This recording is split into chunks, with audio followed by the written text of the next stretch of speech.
Your favorite radio station presents a holiday classic. Attaboy, Clarence. The 23rd anniversary edition of Christmas on the Radio. God bless us, everyone. Now the 2022 edition of Christmas on the Radio with your host, Wyatt Cox. This is indeed a radio Christmas classic because Norman-Corwin was an amazing writer, and he created this program, the-plot-to-overthrow-christmas. This episode was originally broadcast 78 years ago, December 19th, 1944, as an episode of the Columbia Workshop.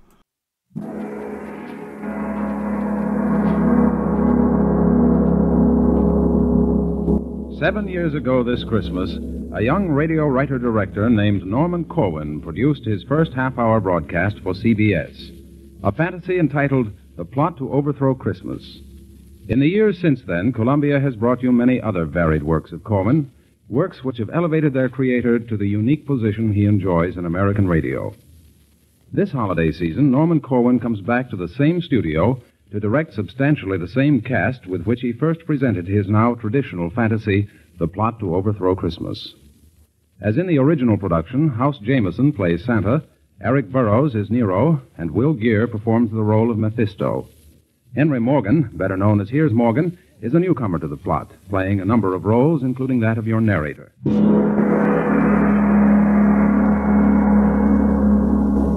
Did you hear about the plot to overthrow Christmas? Well, gather ye now from Maine to the Isthmus of Panama, and listen to the story of the utter inglory of some gory goings-on in hell. Now, it happened in Hades, ladies and gentlemen. It happened down there that the fiends held a meeting. The fiends held a meeting for the purpose of defeating Christmas. With the aid of a fade on the radio, we'll take you there with a hi and a hey-ho to hear firsthand the brewing of the plot down in the deepest Stygian grot. Grot is a poetical term for grotto. Whenever you hear my voce sotto, or sotto voce, whichever you prefer, it's just I, taking pains to make quite sure that nobody makes a poetical allusion which might in any way create confusion. I return you now to the voice you were hearing before I had to do this interfering. As I was saying, in this Stygian grot, the notables of Limbo hatched a plot, and what went on in the sulphurous hole we'll soon pick up by remote control. Of course, such a pickup's not made quickly. As a matter of fact, it's done rather trickily. You mustn't mind if it sounds erratic. That's merely intraterrestrial static. But don't be surprised if you're deafened by thunder just as we start on our journey under. You'll hear earthquakes and all of the commoner varieties of natural phenomena. And so, below, via radio, to the regions where legions of the damned.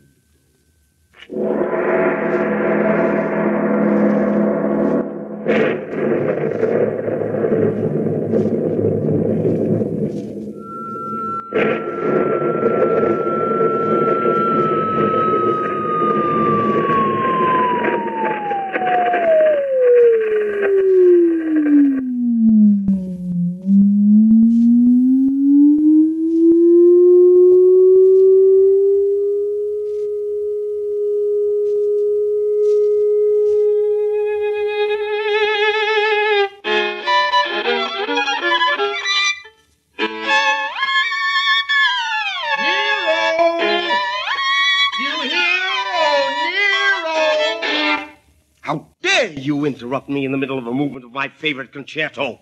You should look to the improvement of your manners. Sir, if you please, my apologies. I would not have intruded upon your recital if the matter were not so terribly vital. The most important matter in the world is piddling when it comes to be compared with Nero's fiddling. Now, what you say may be very true, but I've been sent here to summon you to a great mass meeting of the tortured souls down in the grot of the flaming coal. A meeting? What for? What's the big idea? Why can't a fellow have some peace down here? Peace, poor soul, can't be found on the premises. This is a region abounding in nemesis. Now you're talking like a travel folder. Tell me, varlet, before I smolder, why are we meeting? Who's on the spot? We're meeting in order to fabricate a plot. A plot against a festival that mortal men comfort in and gladden in again and again. You see, every year... Never mind the facts. I don't want to hear how mortal man acts. The only information about which I care concerns the mass meeting and who'll be there. His wickedness, Mephisto, will preside. Naturally. And several of the Borgias will be sitting at his side. And down in front, by the sizzling sodium, will be many personalities noted for their odium. Haman, Caligula, Medusa, and Legree. That's all very nice, but what about me? Oh, you will be sitting in row A, center, between Ivan the Terrible, the Tormentor, and Circe. Mercy! Why, they're both deranged. Do you wish me to see if your seat can be changed? Yes, if you will, please. Taste comes first, even though a soul may be eternally cursed. Right-o. See you at the meeting, then? Yes. And now, back to my fiddling again.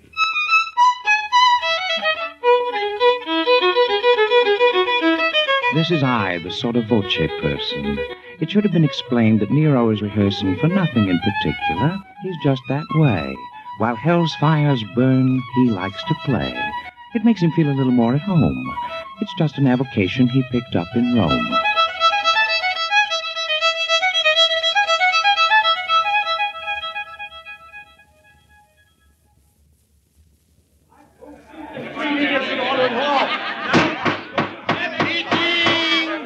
The meeting will now come to order, please. I've called you here from over 60 seas of boiling pitch and blazing phosphorus to stop what constitutes a loss for us.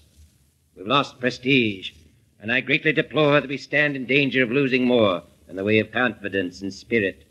We're far from our goal. We're nowhere near it. And this is the reason. Though we've done well in carrying forward the work of hell, we've left a very big job unfinished.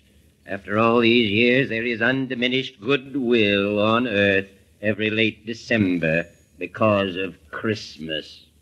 Now, please remember that as long as this continues to be, the race of man will not belong to me.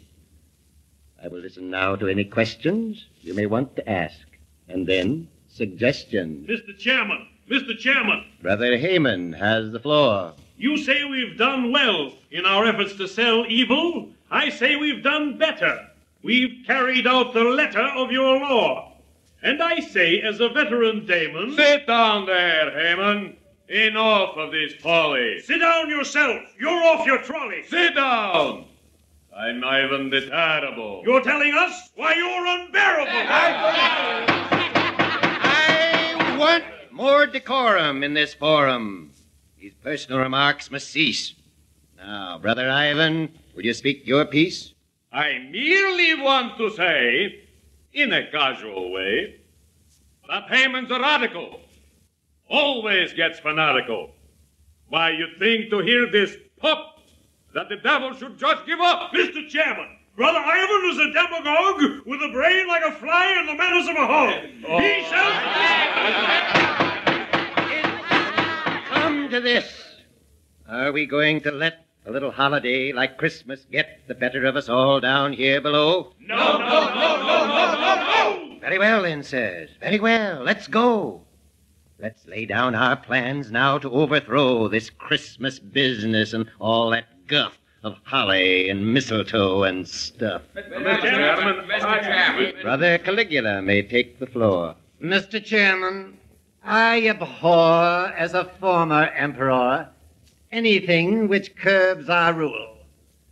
Let us give some presents, too, candy sticks and things to chew, fruits and nuts and little cakes, poisonous as rattlesnakes. Bravo! Let our subtlest worker be bichloride of mercury. Brilliant. Let us wrap in tinsel bright little gifts of dynamite. Very good. Work things so that men will fear when 12:25 draws near. Good. Soon, at this rate, if you please, men will hang from Christmas trees.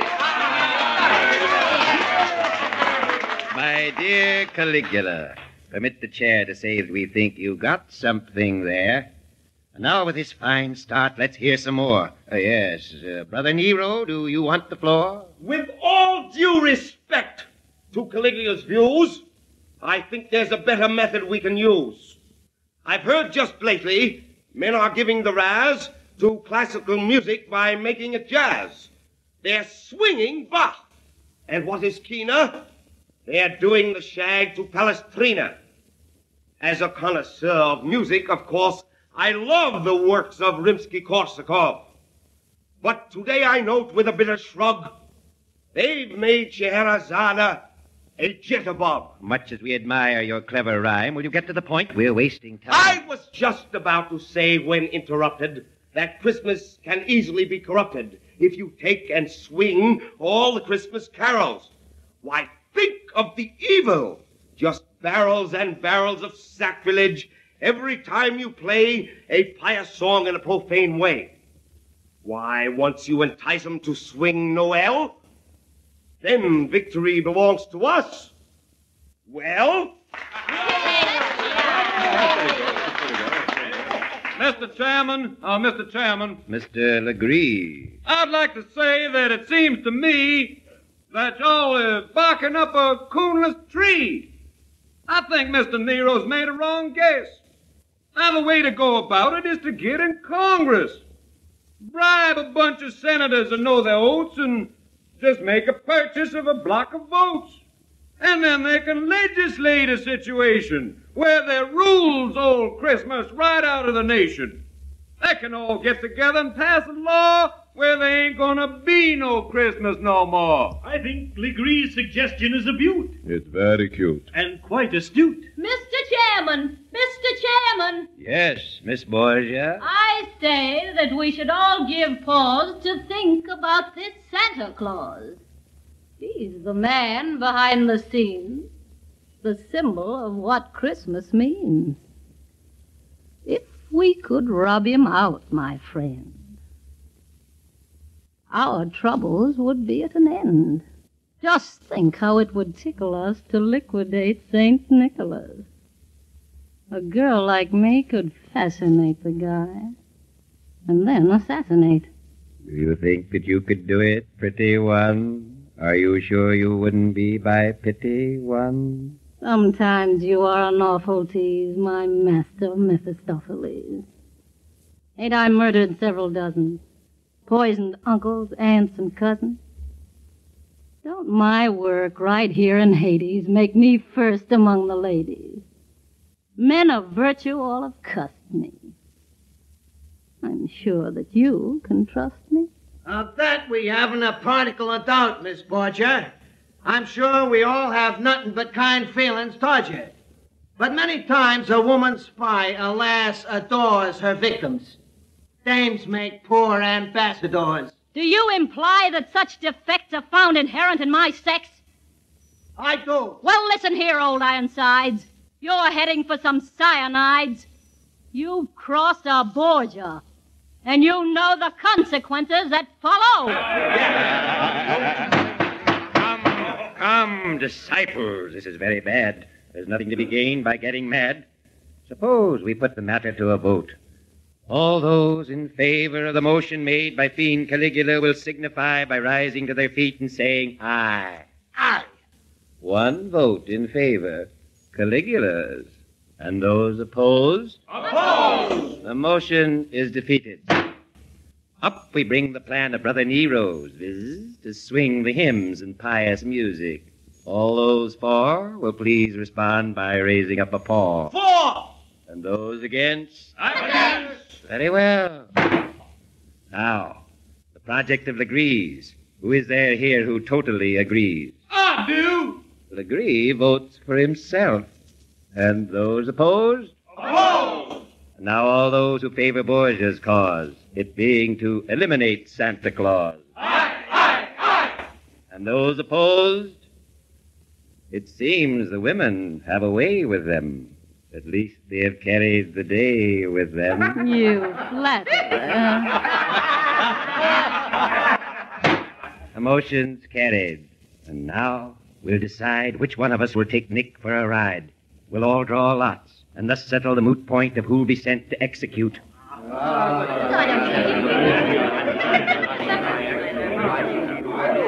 This is your old friend Sotto Voce, visiting down where it's eternal noche. Noche is Spanish for night, you know. Merely a reference just to show that English isn't all I have to go by. Oh, well, I guess I've missed my calling. I should have been a lobbyist. You see, I'm stalling to give them time to finish the voting. Let's see. The weather. Now I'm quoting the Daily Hellion. Continued heat both overhead and under feet. Free and moderate gases blowing up to gale force, and then going north by westerly. Light showers of brimstone toward the evening hours. That's what it says here. I'm not fibbing. How am I doing with my ad-libbing? This is a thing Bob Trout would have fun with. Say, the drawing should soon be done with. We expect the results any moment now, as soon as... The Columbia Workshop presentation of The Plot to Overthrow Christmas from 78 years ago, December 19th, 1944. You're listening to Christmas on the Radio, and we continue in just about a minute. Brought to you in part by Medishare. So right now may be the perfect time for you to rethink how you pay for healthcare, and here's why. Not only is it open enrollment for a lot of people, it's also a time you can join Medishare and save even more than usual. And it's true, the typical family switching to Medishare saves $500 or more a month, which is obviously huge for a lot of people, but what's more, they like it. Medishare has double the customer satisfaction rate compared to health insurance. Double. There are 400,000 members. They've shared over $4 billion in medical bills, and it really is a great community, too. People encourage and pray for each other. And here's the thing. If you join Medishare Complete right now, they'll waive your new member fees, and you'll save an additional 10% off all of 2023. That's right. No fee to join, 10% off every month of next year, but it's a very limited time offer. You have to sign up before December 31st. Great savings, great health care. Find out more. Call now. 833-34-BIBLE. That's 833-34-BIBLE. 833-34-BIBLE. Christmas on the Radio continues now from 78 years ago, December 19th, 1944. The Plot to Overthrow Christmas. The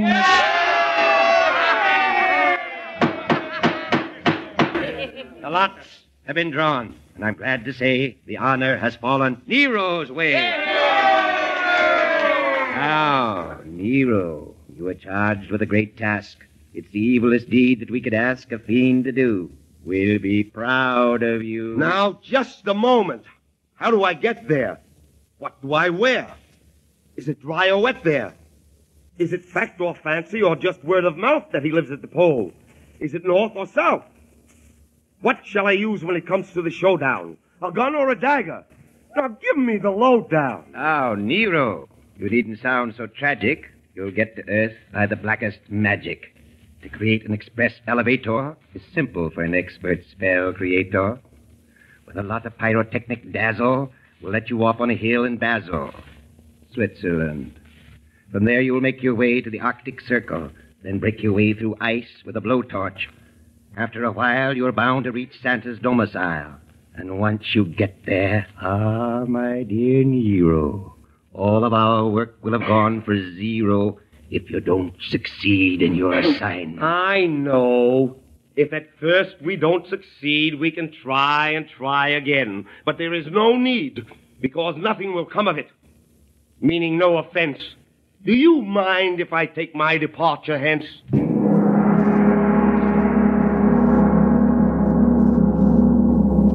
That, my friends, was a big brass gong. It is used in this story right along to indicate that we're about to travel to points where the plot will further unravel.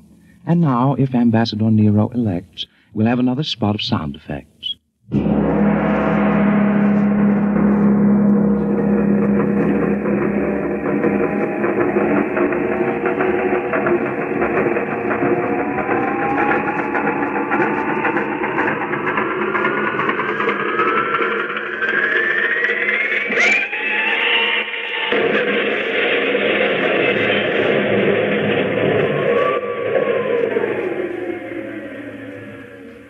Tell me, stranger, is this Basel, Switzerland, or is it already Donner und Blitzland? Donner and Blitzen lands 5,000 miles away.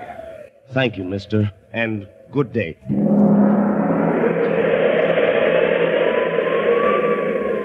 Tell me, stranger, I've been walking inland for weeks. Where am I now? In Finland.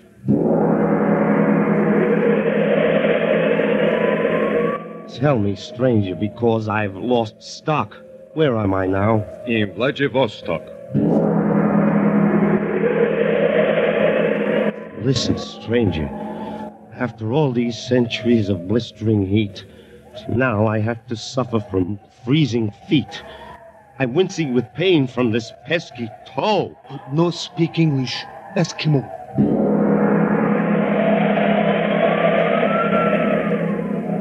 I declare, by my frenetic soul, I must be over the magnetic pole. My watch has stopped. Can that be right? I wonder. A light, a light! In a moment now you'll hear me knock on Santa's door, and he'll unlock it nevermore to lock again. Coming! So is doom! How do you do, sir? Very well indeed, and you, sir? Splendidly. Won't you come right in? Take your coat off. I see your chin is frozen. Also your hands and knees. Sit down while I get you some antifreeze. Don't bother, sir. I will not be long. I'm about to perpetrate a fearful wrong. In short, I am going to do away with... Take it easy. Do not play with that gun. I know all about you. Really? Haven't I had my agents scout you for weeks? You've come all this way to abolish Christmas. Now let me say... Listen, Santa. I'm no callow stripling. I've read Ernest Hemingway and Kipling and also The Shooting of Dan McGrew. And plenty of detective stories, too. And just to show you what a broad guy I am, I've also read the Rubaiyat of Omar Khayyam. Do you think that a fellow with his reading so graded could have learned so little as to be dissuaded from a main objective? Why, don't make me giggle. I'd feel a lot better if you wouldn't wiggle that gun so. Much as I'm impressed with your education, I honestly believe that a figure of your station should have given more thought to the ways of man and less devotion to the cult of Pan. By others, no doubt, your wisdom may be prized. But I didn't come here to be criticized. In fact, I came to dispatch a duty. So don't hand me any of this tutti-frutti. If you've any last words you want to say, then spill 'em. I haven't got all day. No, what's the rush?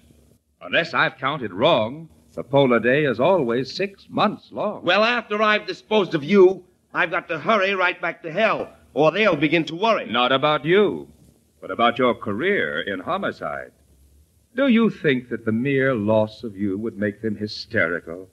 Their only interest is numerical. Think so? Mephisto wants to rule just as much of humanity as possible for reasons of personal vanity.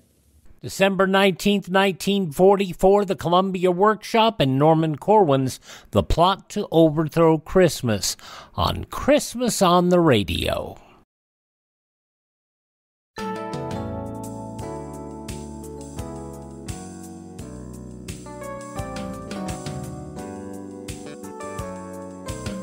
Christmas on the Radio continues, now with your host, Wyatt Cox.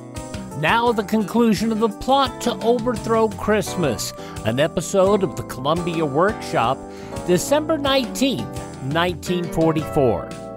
By the sticks! You're right. To think that he'd dare. Are there any ladies here? Will you permit me to swear? My answer to that is an emphatic no. There are several lady dolls in the toy room below. Oh, Claudius! Oh, Cassius! Oh, Naphthaline! What a fool I've been! What a fool I've been! But wait. I think I see what you're after. You're as clever as a big-time Roman grafter. You remind me now of my royalty just to get me in a mood for disloyalty. Do you think I could be that meanly deceptive to Satan? Why, Santa, I'm keenly perceptive. I can see right through all your clever ruses. Nero can be plenty foxy when he chooses. I'll have you know that I'm partly a dreamer, partly a wit, and partly a schemer. I'm part philosophical and also part mystic. I suppose you fancy that you're highly artistic. Fancy? Why, I have such a sense of beauty. Don't hand me a helping of tutti frutti. Any creature who really had beauty in his soul would appreciate Christmas. He would know that the whole idea of the holiday is one of such power that all the fiends below might gnash their fangs and glower, yet never in a million years could do it harm. Because it has a glory, a greatness, a charm you would know nothing about. Is that so? The spirit that it venerates, the good cheer that it generates, are things far, far beyond you. For all your wealth, no man on earth could sell ye these. Am I so cursed as that? Will you tell me, please, what beauties there may be that I have never seen? Have you ever seen a Christmas tree, tall and green, smelling of woodlands, covered with a sheen of silveriness, its branches bending low with the fruits of human kindness instead of snow? No. Have you ever closely witnessed what takes place any Christmas morning on a young child's face? Or perceived any beauties purer than the joys distilled in the hearts of little girls and boys? Have you ever watched a fire in a fireplace on a Christmas Eve? Or listened to grace at a table heavy with fruits and cakes and all the wonders that a kitchen makes, fowls and pastries, wines and meats and nuts and raisins and candied sweets? Have you ever seen mistletoe hanging from a ceiling, in frosty air heard a far bell pealing? Have you ever come back from a sleigh ride tingling, and your feet keeping time with the sleigh bells jingling? Have you ever seen the beauty of a sprig of holly, or felt for a moment how it feels to be jolly? Golly. Have you ever known how exceedingly pleasant it is to unwrap a Christmas present? Did you ever know how much cheer it lends to be wished a Merry Christmas by all your friends? Did you ever experience the fun of giving? Do you know at all the joys of living? I guess I don't. For all of me, I never knew such things could be. Just think how long in ignorance I've slept. It must have been the company you kept. I was a wicked tyrant once, you know. Ah, yes, but that was centuries ago. You really had no way of knowing. Perhaps. I guess that I'll be going. I really should be getting on my way. But do you have to? Don't you want to stay? You see, I'm just a bit... Embarrassed? Why, yes, sir. Now, don't look so harassed. I know just why you came and who it was that sent you. But that's all done with. I take it you repent you of all your past mistakes. With many pains and aches of conscience. Then are you welcome here. Please take your hat off, your coat, your muffler also. Take your spat off. What happened to the other one? No matter. You're pretty thin. You'll presently be fatter. I serve good food here. I'll get you a platter of steak and mushrooms. A medium or rare. I'll bet that you're as hungry as a bear. Now just sit down. That's it, right over here. And tell me, will you have some wine or beer? I never touched the stuff myself, but I managed to keep on hand a little rye for purposes medicinal. I mean, your chin should be unfrozen. What a state it's in. A while ago, you asked me if I understood good cheer. I do so now, St. Nicholas. I see it standing here. I want to ask you something, sir. Now, please don't give a yelp. Is there any sort of work to do where I can be of help? Indeed there is. Indeed there is, and I am glad you asked me. I have so many toys to make this year, the job's got past me. But first, you sit and eat this bowl. I've got a little trifle I'd like for you to see. So will you sit right here and stifle your curiosity? I'll get it for you right away. It's down the hall a piece. Well, well. Who'd ever think it? Will wonders never cease? At last, after all these centuries, I'm so happy I could buzz. It shows you what a lot a little Christmas spirit does.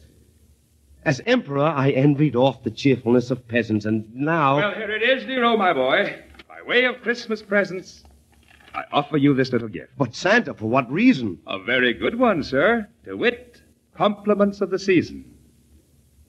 Well, go ahead and open it. Why stand there so reflecting? I'm just collecting thoughts, St. Nick. My thoughts I'm just collecting. Just think how far a tiny bit of fellowship will carry us. Oh, well. I say, what's this? What's this? It is a Stradivarius. Why, thank you. Thanks a million times. I don't know what to say to you. I'll tell you what I'll do, St. Nick. I'll start right in and play for you. I'll play all night and day for you. Fine. Here's some music. I'm sure you'll play it well. It's a little piece entitled Noel, Noel.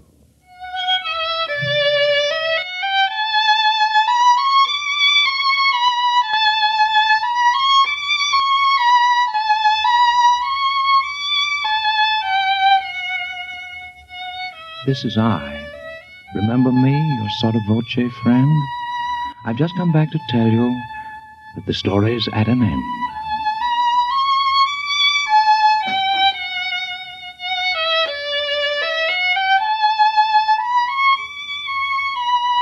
You have been listening to The Plot to Overthrow Christmas, written, directed, and produced by Norman Corwin.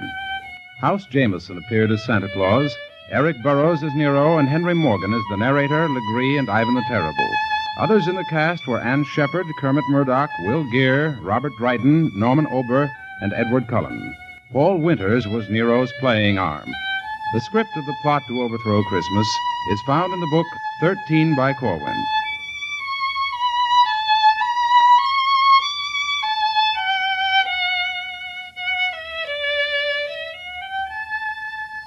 The Columbia Workshop, The Plot to Overthrow Christmas, December 19th, 1944, on Christmas on the Radio. We continue in 60 seconds.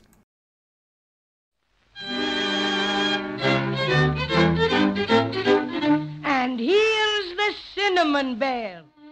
The oldest known children's Christmas serial in radio history, The Cinnamon Bear, featuring some of the most popular actors in radio history, including Elliot Lewis, Joseph Kearns, Verna Felton, Lou Merrill, Frank Nelson, Howard McNear, and child actress Barbara Jean Wong. 85 years later, this series of Judy and Jimmy traveling to Maybeland to recover their silver stars still fascinates youngsters of all ages. Now we're offering the entire 26-episode series of The Cinnamon Bear via download for a Buy Me a Coffee donation of $10 or more at classicradio.stream. Support Classic Radio Theater and have The Cinnamon Bear for your family to enjoy for years to come. Go to classicradio.stream and donate $10 or more, and I'll send you a link for immediate download. classicradio.stream.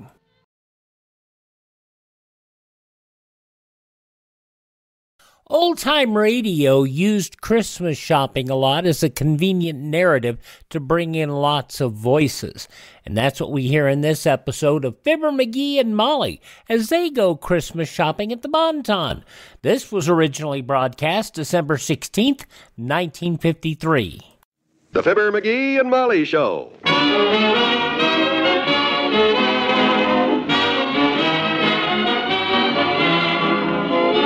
NBC and Paper Mate Pens bring you Fibber McGee and Molly transcribed. The show is written by Phil Leslie and Ralph Goodman and directed by Max Hutto.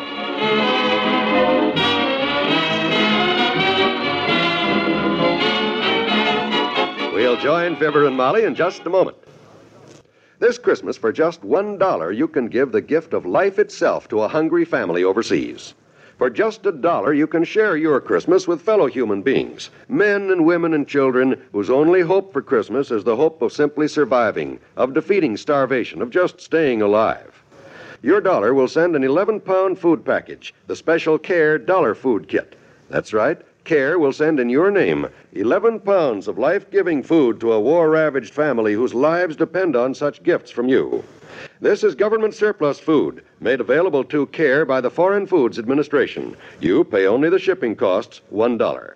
Don't put it off. The time is very short. Make your own Christmas happier by sharing with some hungry family overseas. Your gift of food may be the gift of life itself. Put $1 in an envelope with your name and address. Put as many dollars as you can afford in an envelope and send it to CARE, C-A-R-E, New York.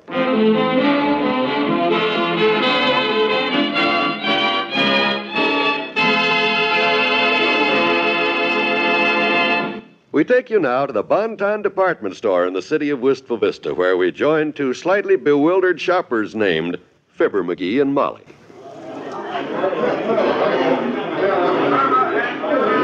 My goodness, this store is crowded today. Look at that mob over there at the elevators. Boy, they're packing them in there like sardines. They'll have to open that door with a can opener and take them out with a fork. Yeah. Look at that guy with his stepladder trying to get on the elevator. Attention, please. Attention, all shoppers. Elevator service to the basement has been temporarily suspended. The basement is full. Come on, let's get started with our shopping so we won't have to battle our way around here too long. Have you got your list with you? Yeah, you got yours? In my purse. Good. Now remember, we agreed to shop separately and no peeking into each other's packages, right? Right. You know, it's no fun to know what you're going to get for Christmas before Santa Claus drops it down the chimney. Oh, speaking of Santa Claus, look, there he is. Oh, yeah. Come on, let's go over there. Whoops, watch it, bud. Du weißt, wo Stief bleibt an der Stolpflegelein, wenn du herflugst. Gib dich Wagenlinsk. What did he say? I think he said, excuse me. Nicht da kann das Stufen. Yeah, it's crowded. Well, come on, Molly, let's talk to Santa Claus. I'm going to tell him what I want for Christmas. Oh, let's not bother him. He's probably Just for a gag, come on. Hi, Santa Claus. Remember me? McGee, get off that poor man's lap. I've been a good boy all year, Santa, and I'd like my stockings full of candy. Okay, Johnny, but it'll sure be hard on your feet. For goodness sakes, it's the old timer. I thought them knees were awful bony. Hi, daughter. Hi, Johnny. What's new? Just doing some Christmas shopping, Mr. Oldtimer. Yeah, so you're the Bonton Santa Claus, eh? How'd you ever wind up in a job like this? Just unlucky, I guess. Sure like to get my hands on the fellow that was Santa Claus here last year, too. Why? All the stuff he promised the kids last Christmas and didn't deliver, I'm getting my shins kicked for this year. No kidding. Got a rough bunch of boys, huh? No, it's the girls that do the kicking, Johnny. The boys seem to be different this year. Well, I'm glad to hear that. This must be kind of fun at that. Well, leave us say it's an interesting experience, daughter. One little feller about 6 years old come in yesterday and clumb up on my lap, and he just snuggled down like a little kitten. Oh. Santa Claus, he says, I want to whisper in your ear. Close your eyes and listen, he says. I closed my eyes and leaned down and listened, and I just got kind of a warm feeling all over. Kind of tugged at your heart, did he? Nope, the little rat set fire to my beard. Well, this job can be dangerous. What kind of presents are they asking for this year, old-timer? Bicycles and electric trains, I suppose, as usual. No, the kids of today have changed, son. They're growing up. Yeah? I've been getting a lot of requests from kids that say, Santa Claus, please bring me Betty Grable. It's got me worried. Why should you worry? Well, gee, I kind of had my heart set on that. Uh-oh, here come some more kids. Watch it. We got to start shopping anyhow. Come on, Molly. See you later. So long. So long. All right now, Sonny, you're next. Just tell old Sonny what you want in your stocking. If you say Betty Grable, I'll belt you with a bag of candy. He's cute with the children, isn't he? Yep. Now, you go that way, dearie, and I'll go this way. And no fair following me. No fair following me, too, either. Because I got something very special in mind to buy you for Christmas, Tootsie. Have you, dearie? What? Ah, never you mind. This is going to be a real surprise this year. You just trot along. Okay, lover. I'll stay away from you. I love surprises. Wish I knew what the heck to get her this year. My ideas and my money don't jibe. Wish I could find a nice $10 diamond Tarara. Or maybe a brute.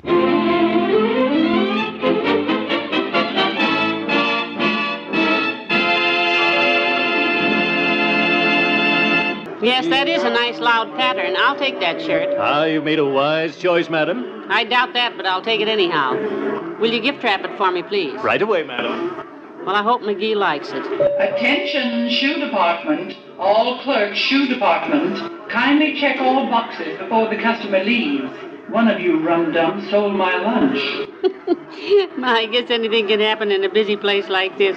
Oh, Mabel Toops. Hi, Ma. Haven't got a rocking chair with you, have you? Oh, I'm dead. Me too. All I bought so far is a shirt for McGee. It's one of those California sports shirts. You know, the kind the picture people all wear? Yeah. With the long collar that comes clear down to here. Got palm trees on the pocket. Oh, well, I don't know what to get from Mort so far. He's so hard to buy clothes for. Nothing's ever right for Mort. Too particular, you mean? No, his shape's so funny. The only thing I can buy him that fits him right is a necktie. What you going to get from Fib this year, you know? No, he's going to surprise me, he says. Oh, murder. Mort did that to me one Christmas. Big surprise, he says. Know what he bought me? What?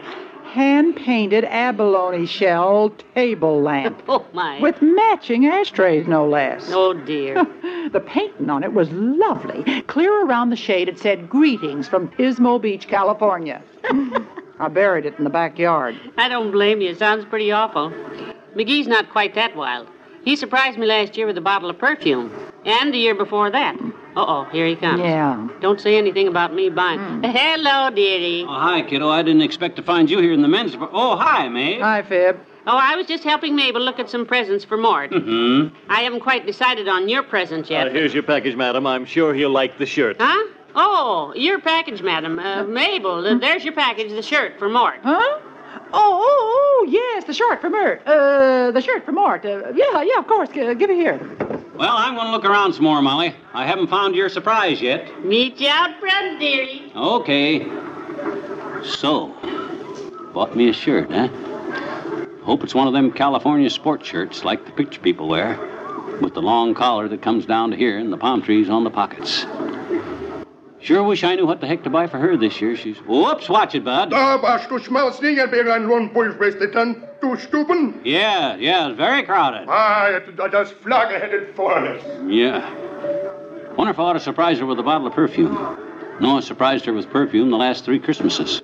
Maybe they got something down this aisle here for women. You look lost, sir. May I help you? No, I ain't lost, sis. I know where I am. I'm just... You're looking for a Christmas present and you don't quite know what to buy, do you? Well, yeah, you might put it that way. I'm just looking... For your wife? Yeah, I want to surprise her, you see. I know exactly what you have in mind. Well, good for you, because personally, I ain't got the faintest. Oh, we have some just beautiful things under the counter here. Oh, you just wait. Well, now, what kind of things? Oh, wait till I show you these gorgeous imports. Huh?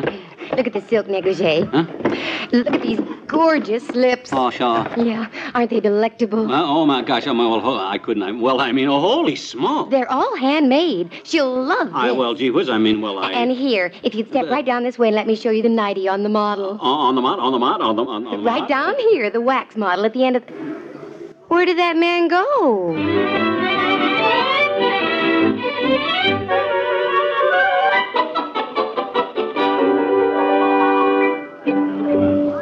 Boy, this is the toughest job I ever had. Trying to find something to surprise her that I can afford, that she likes, that she don't expect. Oh, hi, Doc. Well, what are you doing lurking around here, sonny boy? Doing your Christmas shoplifting? That ain't very funny, Fatso. That was a very feeble crack. Yeah, I know. It's the best I could do. This Christmas shopping's got me licked. You're licked? Mm-hmm. Boy, I'm beat right down to my shoe soles. I swore I'd buy Molly a Christmas present that'd be a complete surprise to her this year, and I've been battling my way through this slaughterhouse all afternoon, and what have I got? Sore feet. No ideas? Sure, I got lots of ideas. I'd like to buy her a mink coat, fill the pockets full of diamond Terraras, and deliver it to her in a Cadillac convertible. You got any ideas how I can do that? Nope. Me neither. You want to surprise her, huh? What'd you give her last year? Perfume. Year before that? Perfume. How about 1950? That was the year I gave her a bottle of perfume. She always knows what she's going to get. And by George, I'm going to surprise her this year if it takes me... Hey, I got it. Yeah, that's it. What's it? Look, 3 years in a row I've given her perfume. Got it? So you told me. So this year she knows good and well I'm not going to give her perfume again, right?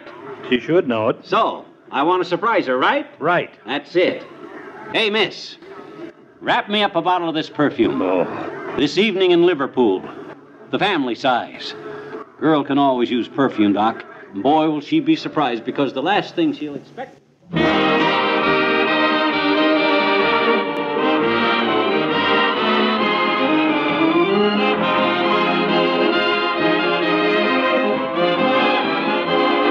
And you wouldn't guess in a million years what you're getting for Christmas this year, Molly. I know it'll be wonderful. Is it to wear or what? Well, no, I'm not saying. Come on, give me a hint. Is it big or little? I'm not dropping a single hint this year. It's going to stay locked up right there in that little desk drawer till Christmas. So don't go sniffing around there. Oh. Good night. Good night, all.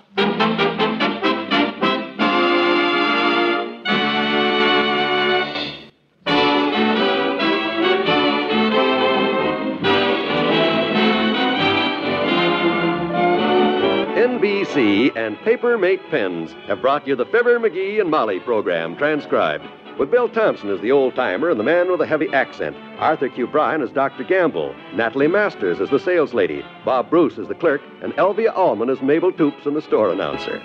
This is John Wald inviting you to be with us again tomorrow night for another visit with Fibber McGee and Molly.